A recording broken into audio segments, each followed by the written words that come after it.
Good morning everyone. आज जो हमारा टॉपिक है वो हमारी रेगुलर वीडियो से कुछ अलग होने वाला है बेटा। आज जो हम टॉपिक स्टार्ट करने वाले हैं वो है इकोनॉमी, है ना। तो इकोनॉमी का पहला चैप्टर का पहला टॉपिक देखने जा रहे हैं। ठीक है, तो हमारा पहला टॉपिक क्या है? पहला टॉपिक है Indian economy before British rule, है ना। ब्रिटिश रूल से पहले, जब हमारे ब्रिटिश आए नहीं थे, है ना, हमारी कंट्री में जब ब्रिटिश नहीं आए थे तब, उससे पहले का टाइम में हमारी इंडियन इकोनॉमी की क्या हाल थे, हमारी इंडियन इकोनॉमी कैसी थी। इस टॉपिक में उस बारे में उसके बारे में हम जानेंगे बेटा। समझ में आ रहा है? ठीक है, इसलिए हम पॉइंट वाइज हम सारे पॉइंट देखेंगे। ठीक है, तो इसमें पहला पॉइंट है,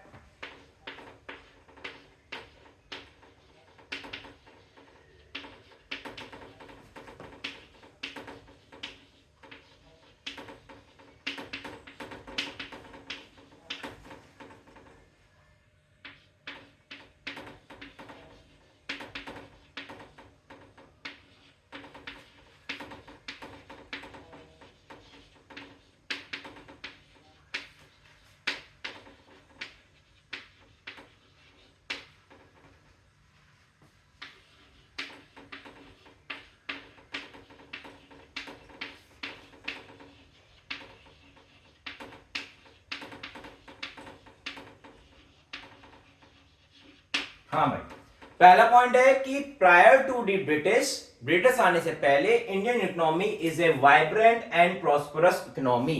मतलब ब्रिटिश आने से पहले जो हमारी इंडियन इकोनॉमी थी वो प्रॉस्परस थी, वो वाइब्रेंट थी, है ना। हमारी जो इंडिया की इकोनॉमी थी ब्रिटिश आने से पहले, उसको सोने की चिड़िया कहते थे, है ना बेटा। तो हमारी जो इंडिया की इकोनॉमी थी वो वाइब्रेंट प्रॉस्परस, है ना, वो किसी पे डिपेंड नहीं थे। हम इंडियंस किसी पे डिपेंड नहीं थे ब्रिटिश आने से पहले, है ना। मगर आफ्टर ब्रिटिश हम, है ना, इंडिया, हम कहीं ना कहीं उन पर डिपेंड हो गए थे, है ना। इस पूरे प्रोसेस को हम आगे डिटेल में हम समझेंगे बेटा। ये पॉइंट्स बेटा समझ में आया आपको? ठीक है बेटा, अब सेकंड पॉइंट देखते हैं।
देखो बेटा, इसमें लिखा है कि on agriculture front India is a self contained rural economy, है ना। एग्रीकल्चर फ्रंट माने एग्रीकल्चर के साइड से, क्योंकि हमारी जो इंडिया की जो इकोनॉमी थी बिफोर ब्रिटिश रूल वो कैसी थी? एग्रीकल्चर पे बेस्ड थी, मेनली एग्रीकल्चर पे बेस्ड थी, है ना। तो एग्रीकल्चर सेक्टर में हम कहते थे सेल्फ कंटेन्ड रूरल इकोनॉमी थे। हम किसी पे डिपेंड नहीं थे, हम सेल्फ डिपेंडेंट थे, और रूरल इकोनॉमी थी मेनली। समझ में आ रहा है कि नहीं आ रहा? इसमें बेटा जो कल्टीवेटर्स थे, जो हमारे एग्रीकल्चर सेक्टर में जो लोग काम कर रहे हैं, वो कल्टीवेटर, वो उस लैंड के, जिस लैंड पे वो काम कर रहे हैं उस लैंड के ओनर भी थे, है ना। वो कोई ऐसा नहीं था कि उनको किराए पे मिली थी वो लैंड, वो उसके ओनर थे उस लैंड के। मगर आगे चल के ब्रिटिश ने उनको ओनर नहीं रहने दिया था बेटा। इसको हम आगे समझेंगे बेटा। क्लियर है ना बेटा? समझ में आ रहा है? ठीक है।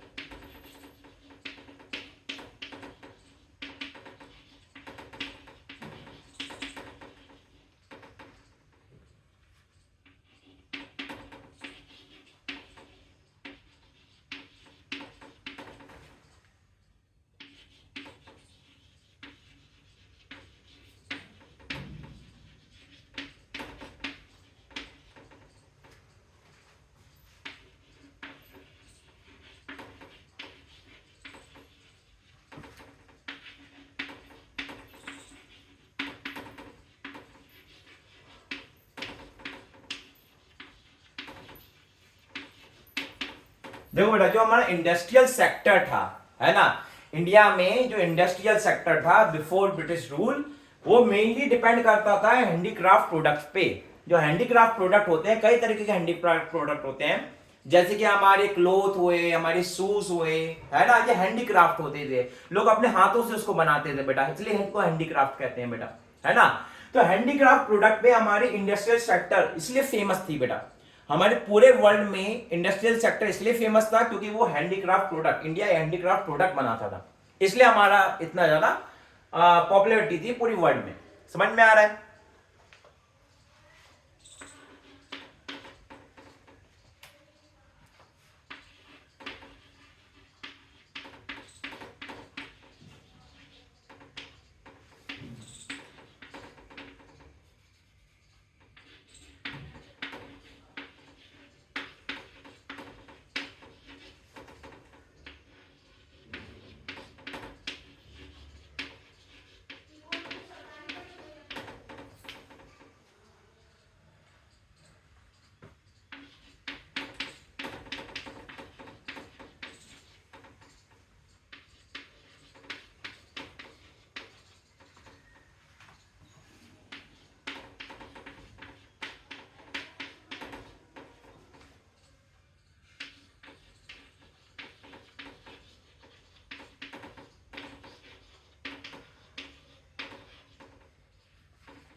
ठीक है बेटा, नेक्स्ट पॉइंट है बेटा, जो हमारा एक्सपोर्ट के कारण जो ग्लोबल रेपुटेशन मिली थी बेटा, वो हमको किसके कारण मिली थी? वो मिली थी हमको silk and cotton textile product के कारण, है ना।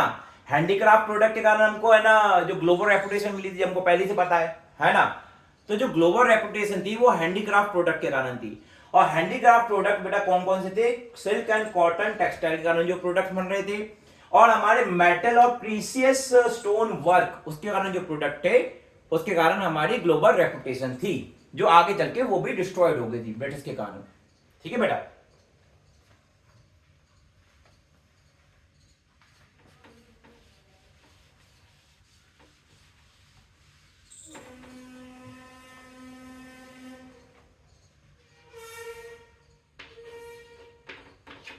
लास्ट पॉइंट देखो बेटा, ये हमारे इस टॉपिक का लास्ट पॉइंट है बेटा।